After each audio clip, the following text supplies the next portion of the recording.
Oi, a gente costuma pensar que as maiores batalhas da vida acontecem, sabe, no mundo, lá fora. Mas e se a guerra mais importante de todas for travada aqui dentro? É exatamente isso que a gente vai analisar hoje. O que é esse campo de batalha da mente e, claro, como vencer nele. Bom, e a fonte original já começa nos dando uma pista fundamental. A luta não é física, é espiritual. E o mais interessante é que para essa guerra, as armas que temos são descritas como poderosas em Deus. Vamos entender o que isso realmente significa.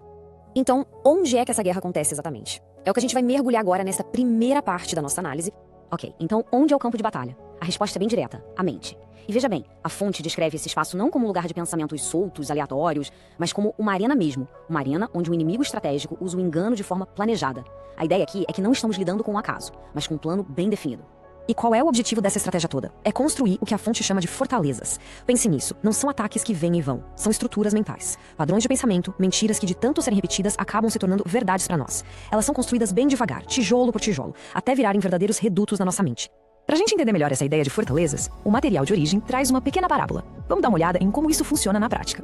Vamos conhecer a história da Maria. Ela foi criada por um pai abusivo e, por causa disso, aprendeu desde cedo que não dava pra confiar nas pessoas. Essa lição acabou se tornando uma fortaleza de desconfiança. Hoje, no casamento dela, isso aparece como uma necessidade constante de ter o controle de tudo pra se proteger. Do outro lado, a gente tem o marido dela, o João. Ele teve uma mãe que estava sempre criticando. Com isso, ele construiu uma fortaleza completamente oposta, a da passividade. A estratégia dele para sobreviver era fugir de qualquer tipo de confronto. O resultado, um medo que faz ele se calar em vez de se posicionar.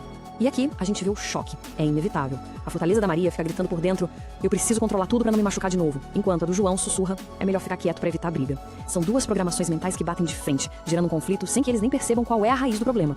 Certo, o problema tá claro. Mas como a gente derruba essas fortalezas? Agora vamos para a parte da solução, para ver o que fazer a respeito.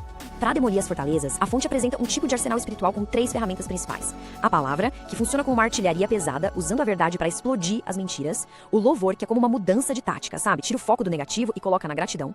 E a oração, que é a linha direta com o comando central, o canal para pedir reforços e estratégia. E aqui a gente chega num ponto que é crucial, talvez a sacada mais importante de toda essa análise.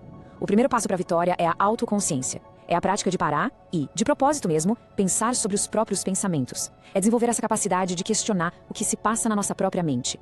Mas por que essa autoconsciência é tão importante? Simples, porque existe uma ligação direta e reta entre o que se pensa e o que se faz. A fonte é bem clara nisso. Uma mente negativa, que opera a partir dessas fortalezas, vai levar uma vida negativa. Ou seja, a batalha que acontece na mente acaba definindo a realidade que se vive no dia a dia.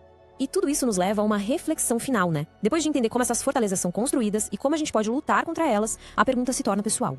Quais são as mentiras e os padrões de pensamento que estão nos limitando?